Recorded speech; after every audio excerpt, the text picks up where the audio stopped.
আমি যাচ্ছি জঙ্গলে মঙ্গল দেখতে। এই যে আমাদের গ্রাম, আমি আছি বাবার বাড়িতে। তা বাবার বাড়িতে পিছন দিকে যাচ্ছি আমি জঙ্গলের পিছনে, তার মানে এই যে ডিগিটা।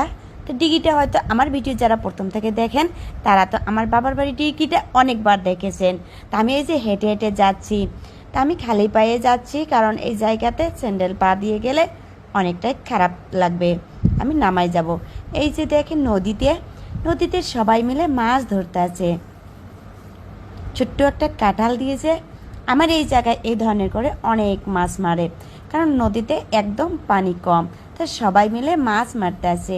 এটা ছোট্ট একটা পাগার, যেটা পুকুরি বলে। এই যে আমার ছেলে দুইটা, আমার হাজব্যান্ড, আমার ভাই, আমার ভাতিজারা সবাই মিলে মাছ মারতে আছে। এতে কাছে আনি দেখি এই যে কীরকম করে।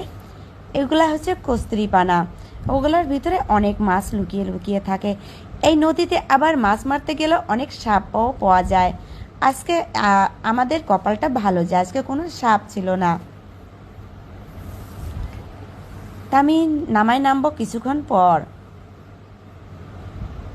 যখন পরিষ্কার হয়ে গেছে।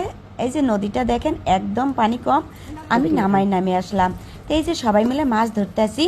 তো উপরে আছে আমার মা, এই যে আমার মা আর আমি মাছ ধরতে আসি, আর ওরা তো মাছ মারতে আসে। তো সম্পূর্ণ ভিডিওটা দেখবেন, ইনশাল্লাহ ভালো লাগবে আপনাদের কাছে। তো অনেক মাছ পেয়ে গেছি, আবারও অনেক মাছ আনছে, সেগুলো মাছও ভালো করে ধুয়ে নিচ্ছি। আমার ভিডিওটা যদি মাছ মারা ভিডিওটা আজকে যদি ভালো লাগে তাকে প্লিজ একটা ছোট্ট করে লাইক, একটা কমেন্ট করে যাবেন। এই যে মাছগুলো দেখি কেমন লাগে। আমার কাছে সব থেকে ভালো লাগে এই মাছটা। এটা মাছ পরে ট্যাংরা মাছ।